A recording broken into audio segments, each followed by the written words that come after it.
Encuentro con la Biblia, día en la cual trabajamos temas relacionados con la Biblia o ciencias bíblicas. En este caso vamos a trabajar un aspecto histórico también. Así que el tema que el día de hoy se va a desarrollar es el legado de Tomás Münzer, y con nosotros va a estar el licenciado Joseph Calixto Cora. Esta exposición va a tener dos partes, ¿no? Estamos de este momento hasta las 8, y de 8 a 8:15 vamos a hacer un receso para luego continuar con la segunda parte. Muy bien, vamos a dar fuertes palmas a nuestro hermano Joseph Calixto, quien tiene la ponencia de esta noche.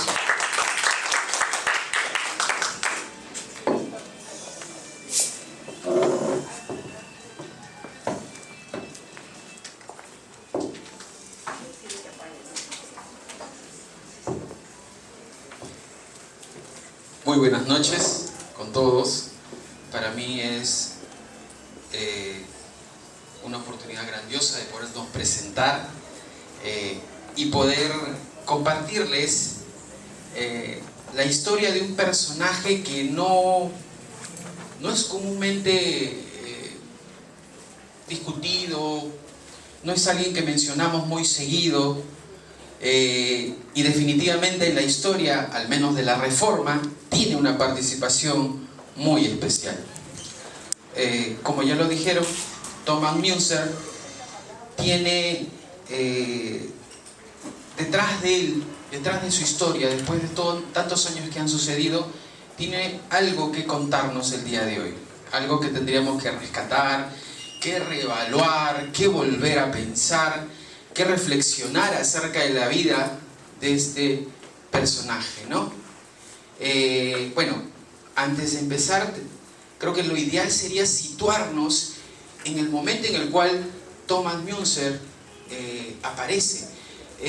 La verdad, quise hacer una línea de tiempo acerca de su vida y ustedes van a ver que es tan corta su participación, son tan pocos años, pero sin embargo ha dejado un legado, ¿no? Que vamos a tratar de, al final de la charla, poder explicar, contar, discutir. Ustedes preguntarán, no lo sé, pero vamos a tratar de poner algunos puntos finales acerca de su participación. Bien, bueno, podemos empezar. Miren, ubiquémonos año 1490. No hay una fecha exacta acerca del nacimiento de Thomas Münzer. Algunos especulan que es en el 1480, 1490, pero no tenemos una fecha exacta, ¿no? Al respecto. Y nos vamos a dar cuenta que su trayectoria es, la verdad, muy corta, porque según lo que estamos revisando y sacando cuentas, es un hombre que murió a los 30 o 35 años, no más, ¿no? Muy joven, la verdad, muy joven. Una vida muy acelerada, podríamos decir, muy en una situación de mucha convulsión. Miren, estamos más o menos ubicándonos en el año 1500. Hablando desde el punto de vista histórico, estamos saliendo de la época medieval. Estamos entrando a una época, bueno, si lo miramos desde donde estamos hoy en día, ¿no? Porque para ellos la historia era continua, no habían cambios, pero no lo miramos como era, como nosotros lo vemos ahora, ¿no? Entonces, para nosotros, desde nuestra posición, estamos mirando el fin de una era, ¿ok? Entonces, en ese momento las grandes disciplinas, digamos en conocimientos, en cultura, que dominaban el espacio eran la teología, el derecho, la medicina. Eran aquellas que abarcaban todo el espacio, ¿ok? Entonces tenemos ya universidades, ya habían universidades, obviamente la gran mayoría, por no decir todas, abarcadas, cobijadas por la iglesia, ¿no? Dictadas, digamos que protegidas también, ¿no? Y la iglesia también protegía su participación dentro de ellas. Entonces, tenemos aquí, en ese cambio, comienzan a darse una serie de situaciones que no se habían presentado antes. Si alguno tiene algún conocimiento sobre la escolástica, época medieval, entrando a este punto, sufre una crisis, ¿sí? E incluso la teología misma tiene una crisis en ese momento, ¿sí? Tenemos aquí dos posturas. La clásica, esa teología que se apoyaba sobre los estudios de, por ejemplo, Tomás Aquino, ¿sí? Tomista en esencia. Y tenemos, por otro lado, una teología un poco más, bueno, los autores antiguos le llaman mística, nosotros diríamos más espiritual, ¿sí? Entonces, estamos en el camino de esas dos situaciones que se están dando. Es en este escenario que comienzan a darse, 1500, comienza la entrada en sí de los aires o los vientos de reforma, ¿ok? Entonces, todo cambio, cuando comienzan a darse una serie de cambios, todo el mundo aprovecha para hacer participación de los cambios, ¿no? Entonces, si la teología o la religión era también un espacio de cultura, un espacio que también tenía dominio sobre cierto escenario, pues también se tendría que ver afectada por todos esos cambios que se iban a venir. Es en esta situación que, ahora sí vamos a comenzar a pasar esto.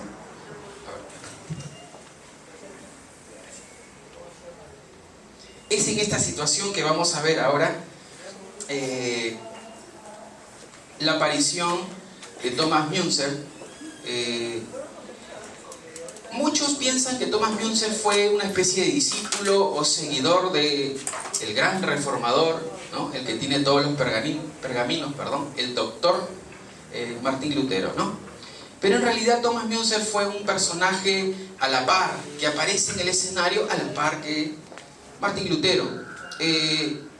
Según los datos biográficos revisados, nunca se sintió un discípulo, más bien se sintió en un inicio un compañero de lucha, ¿sí?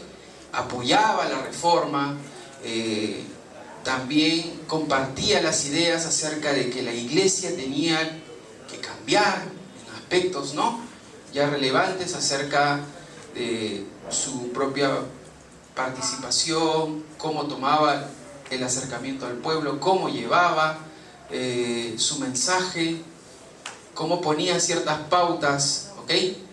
Entonces, Thomas Müntzer aparece en ello. Bueno, según los datos biográficos, nos menciona que él nace en Stolberg, en Sajonia, ¿no? Lo que en ese tiempo, bueno, era el imperio alemán, ¿no? Aunque se llamaba más imperio, no le ponían el nombre de imperio alemán todavía, había cierta reticencia porque había varios pueblos también alrededor de ellos. Aproximadamente le estamos poniendo 1490, el año del nacimiento. Thomas Müntzer, hijo de un artesano, no era una persona que tenía necesidad, era una persona que, bueno, hasta cierto punto acomodada, podría decirse, ¿no? Tal es así que él ingresa a la Universidad de Leipzig en el 1506. Las universidades más importantes en aquella época eran Leipzig y Colonia, y Thomas Müntzer ingresa a una de ellas, ¿no? Pero no la logra terminar, o sea, como que corta los estudios, no sabemos por qué, no hay información de qué le cortó, ¿no?, los estudios al respecto. Y al contrario de eso, al salir de Leipzig empieza una carrera como catequista. Luego, más adelante, se vuelve a inscribir en la universidad, esta vez en Frankfurt, y se gradúa en arte y teología. Bueno, graduarse en arte en ese tiempo era como graduarse en una carrera no del primer nivel, sino que digamos como un segundo nivel, ¿no? Arte y teología. En ese momento, lo que se discutía ardientemente en todos los espacios académicos era si el humanismo en realidad para la formación de las personas en aquel momento era necesario, era vital, era redundante. Eso era lo que se discutía en los ambientes.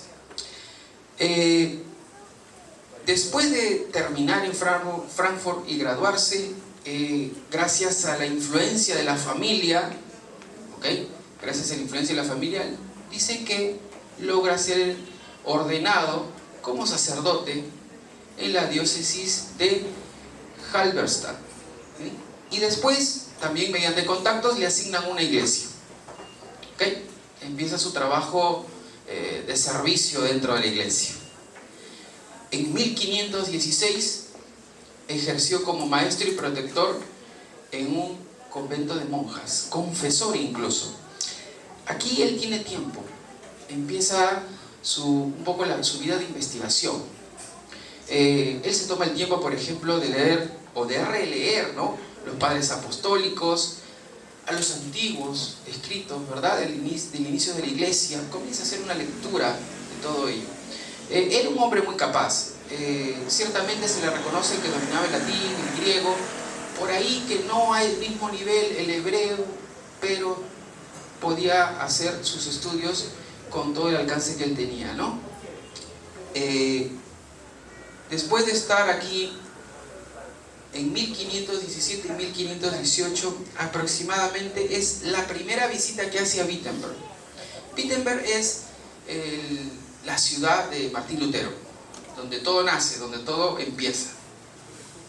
Está un momento en Wittenberg, no se sabe por qué instancia, pero la frecuenta, digamos, no regularmente, pero está un tiempo frecuentándola, ¿no?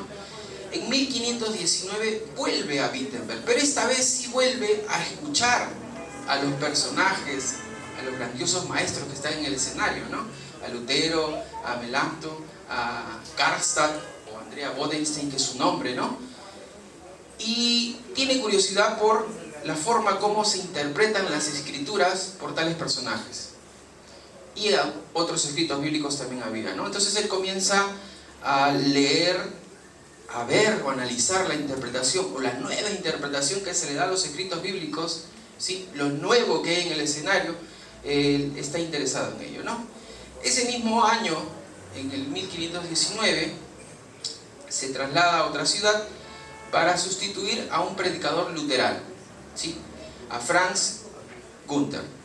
En ese momento ya empieza Thomas Müntzer a elaborar ideas, a comenzar a caminar o a iniciar el tránsito de su desarrollo teológico. Y como todo inicio, siente que sus ideas tienen que ser comunicadas, defendidas, y ahí es donde comienza a tener ciertos debates con un franciscano, Bernhard Tappen, ¿sí?, que era un obispo de Brandenburgo, era el obispo de Brandenburgo, ¿no? No era cualquier persona tampoco. Y comienzan ahí sendos debates, ¿no?, escritos, idas y vueltas que tiene, ¿no? Ya empieza Thomas Müntzer a marcar, digamos, un cierto talante, ¿no? Su crítica fuerte hacia la vida religiosa. A ver, en ese momento, más que criticar la vida religiosa, lo que se criticaba fuertemente era o lo que abundaba fuertemente era un anticlericalismo. Eso era lo que dominaba el escenario, ¿okay? Entonces Thomas Müntzer no se está saliendo mucho del discurso del momento, ¿no? Está todavía metido en ello, ¿no? Por eso bueno, aquí se pone, ridiculiza un poco la vida religiosa, porque la verdad sí, sus comentarios, y más adelante cuando podamos leer algunos extractos de escritos o sermones que él tiene, vamos a ver que también maneja un lenguaje a veces un poco duro y propio de su convicción personal, ¿no?, acerca de cómo son las cosas o cómo es que Dios lo llama, lo escoge y le pide hacer algo, ¿no? Entonces Jutterborg sale de la ciudad, está presente en el debate que tiene Lutero con Jonathan Eck, ¿sí? Ese debate de Jonathan Eck no es un debate donde Lutero tendría que estar presente. En realidad Jonathan Eck se cita más para debatir con Karlstadt, pero al iniciar el debate, Jonathan Eck, muy hábil, le vence en el primer encuentro a Karlstadt, y es así donde prácticamente Lutero se ve obligado a entrar al debate con Jonathan Eck, ¿no? Al final fue un debate grandioso, mencionan algunos, no tengo muchos registros de qué puntos llegaron, hay resúmenes en sí, pero por lo que he visto, algunos le dan como fue un empate o algo así, ¿no? En las cuestiones de entre Lutero y Jonathan Eck. Entonces, él está presente en ese debate, ¿sí? Fue algo que llamó la atención mucho en ese momento, ¿no? Era muy llamativo, era un encuentro, ¿verdad?, esperado por algunos, ¿no? Luego regresa a un convento de monjas en el año de 1520, continúa sus estudios, ¿sí? Revisa los concilios, ¿sí? Comienza a revisar los concilios pasados. Ya nos damos cuenta que Thomas Müntzer está tratando de regresar a las raíces probablemente, ¿no? Usualmente nosotros cuando empezamos a leer queremos proseguir un proyecto que ya está iniciado o continuar con lo que estamos viendo, ¿no? Pero parece que él tiene una profunda necesidad por ir hacia atrás en la historia, ¿no? Le llama, tiene mucha curiosidad por seguir investigando lo del pasado. Fíjense que hasta ahí él no tiene ningún problema con la iglesia luterana, ¿sí? No tiene ningún problema con la iglesia luterana. Es más, recibe una recomendación del mismo Lutero para que se vaya a dirigir a una iglesia, ¿sí? Hasta el momento, las migas con los luteranos, todo va bien, no hay ningún inconveniente. Vamos a ver más adelante cómo termina. Entonces, Lutero en 1520 aproximadamente toma un puesto de predicador en la iglesia de Santa María en Zwickau, ¿no?, para sustituir a otro predicador luterano, ¿sí?, que estaba con licencia, ¿no?, que le llamaban Granus, si no me equivoco.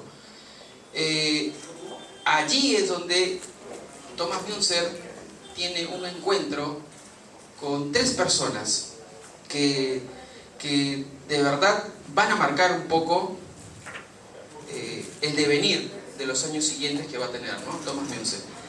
En ese lugar, a esos 3 personajes que formaban parte de la comunidad se les llama, hoy se les dice, ¿no?, los profetas de Zwickau. 3 personajes. Entonces, Thomas Müntzer tiene contacto con ellos. Él comienza a despertar o a iniciar su investigación o su inclinación hacia un lado espiritual o místico muy fuerte, ¿no? Con ellos, por ejemplo, con los personajes, los 3 personajes, que en este momento el nombre no se me viene a la mente. Estos 3 personajes tienen una línea muy clara, ¿no?, la cual, por ejemplo, podemos resaltar. Ellos decían, si el Espíritu Santo se manifiesta, te dirige, viene hacia ti, eso puede hacer de que tú puedas evitar ciertos accesos jerárquicos, o sea, pasarte la jerarquía de algunas cosas, porque sientes de que el Espíritu puede venir, acercarse hacia ti y dictarte o decirte o pausarte en ciertas cosas, ¿verdad? Entonces, la jerarquía puede quedar de lado si es que tú escuchas la voz del Espíritu Santo. Esa es una de las cosas. O sea, cuando tú te sientes un elegido, un llamado a algo, ¿no?, un llamado especial a realizar algo, entonces las jerarquías quedan de lado. Ese es un punto que manejaban estos 3 personajes. Lo otro, la interpretación que se le hace a las Escrituras siempre ahora va inclinada del lado escatológico, tanto Antiguo como Nuevo Testamento. Dentro de ese plano escatológico viene a darse la interpretación, ¿sí? Ese es el otro punto bajo el cual ellos estaban, se proponía, ¿no? Su teología proponía un acceso, un estudio en ese contexto. Ahora, dadas esas condiciones, aspectos como la salvación, aspectos como la conversión, como que quedaban, o las instancias salvíficas que la iglesia podía manejar, pasaban a un segundo plano, ¿no? Ahí vamos a ir viendo que para Thomas Müntzer la conversión, ¿sí?, la transformación del ser interior era algo importante, era vital, era muy necesaria la transformación, y eso es lo que motiva su vida, y eso es lo que lo va a llevar a nuevos espacios. A ver, después del regreso de Granus, dice que es puesto como predicador en la iglesia de Santa Catalina, una iglesia de trabajadores. La iglesia donde estaba era, como se dice, una iglesia de gente de buena posición económica. ¿Okay? No le dieron una iglesia, le dieron una iglesia donde la gente era de buena posición económica. Cuando viene Granus y toma su lugar, ¿no? Después de la licencia y lo que ocupó Münzer en ese momento, no lo dejan de lado, ¿no? Aparentemente hizo un buen trabajo, lo pasan a una iglesia, pero una iglesia, esta es la iglesia de los trabajadores. Entonces allí tiene contacto a Nikolaus Storch. Es el jefe de lo que les mencionaba hace un momento, los profetas de Zwickau. Los otros dos personajes, aparecen los nombres, son Thomas Drescher y Markus Stuffner. Esos tres personajes son los que influencian mucho a Münzer en ese momento. Después de estar en Santa Catalina, ¿sí? Y de estar participando con ellos, empieza una actividad distinta, ¿no? Comienza a entender Thomas Münzer de que su llamado, ¿sí? Es casi como a nivel profético o algo así. Ha sido un escogido él, y lo entiende junto a los demás participantes que están con él. Y entonces decide tomar ciertas acciones, decide emprender ahora sí otro tipo de proyecto, ¿no? En 1521 es después depuesto de su cargo, precisamente porque la comunidad entendió de que tomar esa última decisión de querer ahora sí influenciar, cambiar decisiones políticas, es peligroso. Entonces pone en peligro el orden público. Por lo tanto dicen, ya no queremos un predicador que nos genere ese tipo de dificultad, ¿no? Entonces él sale de ese lugar y se dirige a Bohemia, pasando por Sas, el lugar donde estaban o donde congregaban, habitaban los valdenses tabonitas. Bohemia, aparentemente, cuenta él, cuentan otros que estuvieron con él, era un lugar más ideal para que él pueda seguir desarrollando sus ideas. Conversar, no hay opresión, no hay crítica muy dura acerca de sus ideas, ¿no? Él comienza a desarrollar en ese momento sus ideas, trabaja, ¿no? Aparentemente es el mejor lugar. Estando en ese lugar, todavía no se le miraba mal desde el lado luterano. Es por eso que se le hace una invitación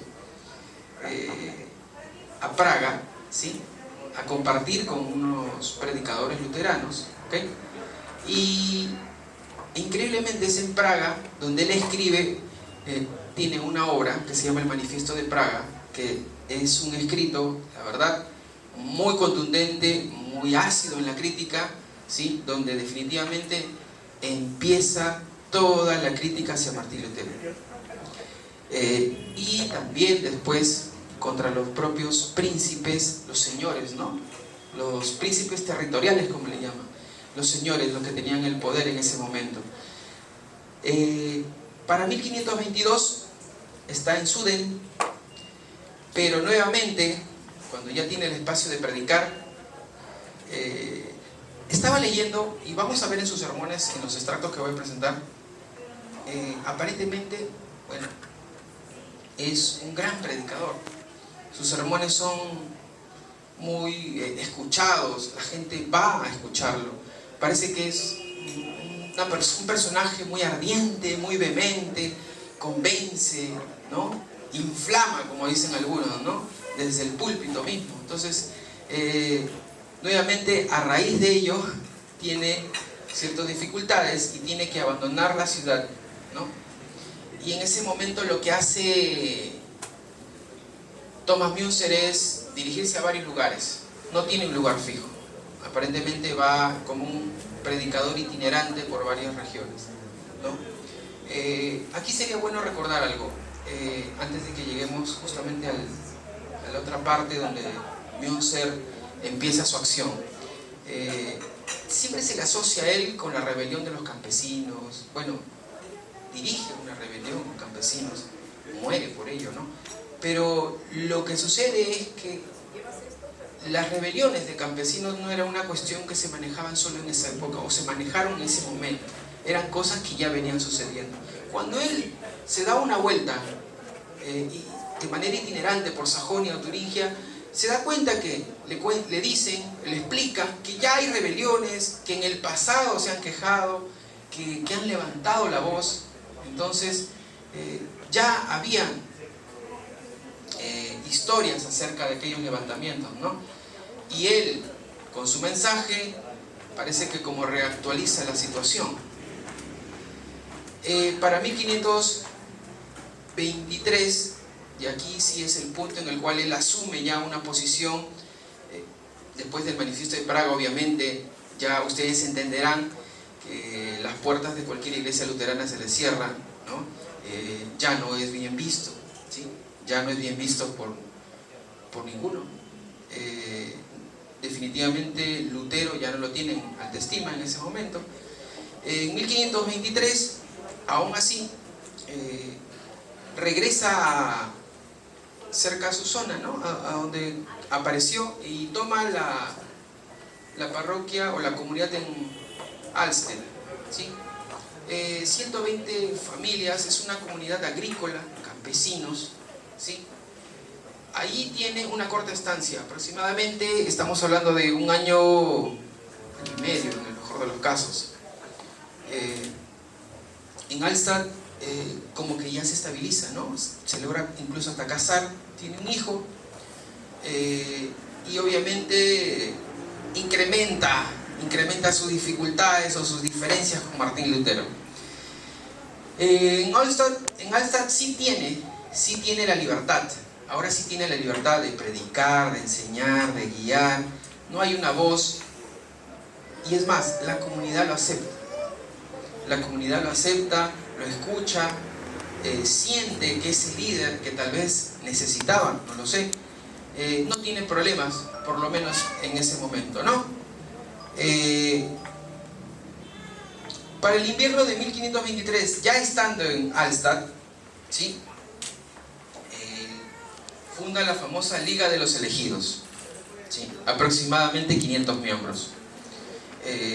Estos miembros juran implantar el reino milenario de los justos sin importar las medidas que tengan que tomar, ¿sí? En ese momento también escribe 2 artículos titulados De la fe fingida y Protesta o saludo, ¿sí? Ya había escrito Manifiesto de Praga, ya había escrito también a los príncipes de Sajonia, ¿no? También otra carta.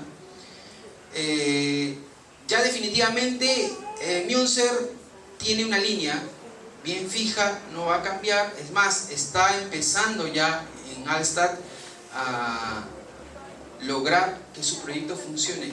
Anteriormente a esto, él quiso, mientras estuvo en Bohemia o cuando estuvo en Praga, él quiso ejecutar esto, pero no se pudo dar, no se dieron las condiciones para poderlo hacer. Pensó que como había libertad para poder comunicarse, hablar o predicar, pensó que su proyecto no debería tener o no podría tener oposición alguna. Sin embargo, no se dieron las cosas, ¿no?, en Praga, cuando estuvo por ahí. Pero aquí en Alstad ya, como les dije, la comunidad no tenía ningún problema con él, así que le permitió y le dejó en completa libertad a poder actuar. Agosto de 1524, se retira de Alstad. Ahora, ¿por qué se retira de Alstad? Los príncipes ya se habían enterado de sus